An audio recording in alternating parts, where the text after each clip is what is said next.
ಉದ್ದೇಶ ಏನು ಅಂತಂದ್ರೆ ಮನೆ ಮನೆಗಳಿಗೆ ನಳ ಕೊಡಬೇಕು, ಕುಡಿಯೋ ನೀರಿನ ಸಮಸ್ಯೆನ ಉದ್ಭವ ಆಗಬಾರ್ದು.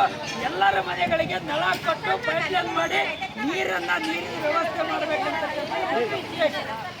ಆದ್ರೆ ಆ ಉದ್ದೇಶನ ತಿರುಚಾಳು ಮಾಡಿರ್ತಕ್ಕಂಥದ್ದು, ಆ ಉದ್ದೇಶನ ಮಣ್ಣಪಾಲ್ ಮಾಡಿ ಜನರ ಬಾಯಾಗ ಮಣ್ಣು ಹಾಕಿ ಇವತ್ತು JJM ಯೋಜನೆ ಹಣ ಯಾರಿಗೆ ಲಾಭ ಆಗಿದೆ ಅಂತಂದ್ರೆ ಗುತ್ತಿಗೆದಾರಗಳನ್ನ ಕಿಶ ತುಂಬಿದ್ರೆ ಇಂಜಿನಿಯರ್ ಅಧಿಕಾರಿಗಳನ್ನ ಜೇಬ್ ತುಂಬಕ್ಕೆ ಆ ಯೋಜನೆ ಆಗಿದೆ ಅಂತಕ್ಕಂಥ ಮಾತನ್ನ ಈ ಸಂದರ್ಭದಲ್ಲಿ ಹೇಳಕ್ಕೆ ಬಯಸ್ತೀವಿ. ಮತ್ತೆ ಆ ಯೋಜನೆ ಆಕ್ಟ್ ಒಳಗಡೆ ಕೂಡ ಇದೆ. ಏನಂತ ಪೈಪ್ಲೈನ್ ಮಾಡೋದ್ ಸಂಬಂಧಪಟ್ಟಂಗ CC ರೋಡ್ ಇರಲಿ, ಡಾಂಬರ್ ರೋಡ್ ಇರಲಿ, ಆ ರೋಡನ್ನು ಒಡೆದೇ ಪೈಪ್ಲೈನ್ ಮಾಡಬೇಕು ಅಂತಕ್ಕಂಥ ಇರೋದು. ಒಡೆದು ಮಾಡಿದ ಬಳಿಕ ಆ ಪೈಪ್ಲೈನ್ ಮಾಡಿದ ಬಳಿಕ ರೋಡು ಕೂಡ ಮಾಡಬೇಕು ಅಂತಕ್ಕಂಥದ್ದು ಇರೋದು.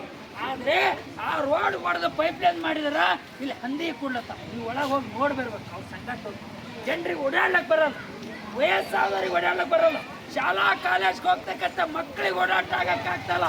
ಅವ್ರ ಸ್ಕೂಲ್ ಡ್ರೆಸ್ಗಳನ್ನ ಇವತ್ತು ಗಲೀಜಾಗ್ತಕ್ಕಂಥ ಪರಿಸ್ಥಿತಿ ನಿರ್ಮಾಣ ಆಗಿದೆ. ಜನರಿಗೆ ನೀರು ಸಿಗ್ತಾ ಇಲ್ಲ. ಆ ಕಾರಣಕ್ಕಾಗಿ ನಾವು ಕೇಳಕ್ಕೆ ಬಯಸ್ತೀವಿ, ಯಾರು ಗುತ್ತಿಗೆದಾರ ಯಾರು ಅವನ ಮೇಲೆ ಕ್ರಿಮಿನಲ್ ಕೇಸ್ ಹಾಕಕ್ಕೆ ಹಿಂದೇಟ್ ಆಗ್ತಕ್ಕಂಥದ್ದೇನಿದೆ. ಅಲ್ಲಿ ಆಗಿನ ಕಾಲದ ಜೈ ಯಾರಿದ್ರೆ ಆ ರೊಕ್ಕ ಬಿಲ್ಲನ್ನ ಪಾವತಿ ಆಗಿರ್ಬೋದು ಅಥವಾ ಪೆಂಡಿಂಗ್ ನಿಂತಿರ್ಬೋದು, ಗೊತ್ತಿಲ್ಲ ನನಗೆ. ಅದಾಗಿರೋದ್ರಿಂದ ಬಿಲ್ ಆಗಿಲ್ಲ ಅಂದ್ರೆ ಬಿಲ್ ನಿಂದಿರಿಸ್ಬೇಕು, ಆ ಕೆಲಸ ಮಾಡ್ಸಕ್ಕೆ ಹಚ್ಬೇಕು. ನಂಬರ್ 1.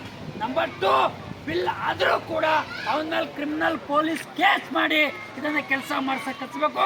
ಗುತ್ತಿಗೆದಾರ ಮೇಲೆ ಕಪ್ಪು ಪಟ್ಟಿ ಸೇರಿಸಿ ಅವ್ರ ಪರವಾನಿಕೆಯನ್ನು ರದ್ದು ಮಾಡಬೇಕು.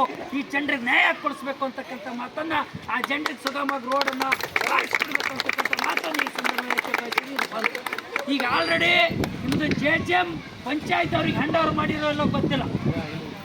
ಆದ್ರೆ ಒಂದು ವೇಳೆ ಪಂಚಾಯತ್ ಅವ್ರಿಗೆ ಹ್ಯಾಂಡ್ ಓವರ್ ಆಗಿತ್ತು ಅಂತಂದ್ರೆ ಪಂಚಾಯತ್ ಅವರ ಕೆಲಸ ಮಾಡ್ತಿರೋ, ಪಂಚಾಯತ್ ಹ್ಯಾಂಡ್ ಓವರ್ ಆಗಿಲ್ಲ ಅಂದ್ರೆ ಅದು ಪುನಃ ನೀವೇ ಆ ಕೆಲಸ ಮಾಡಬೇಕು.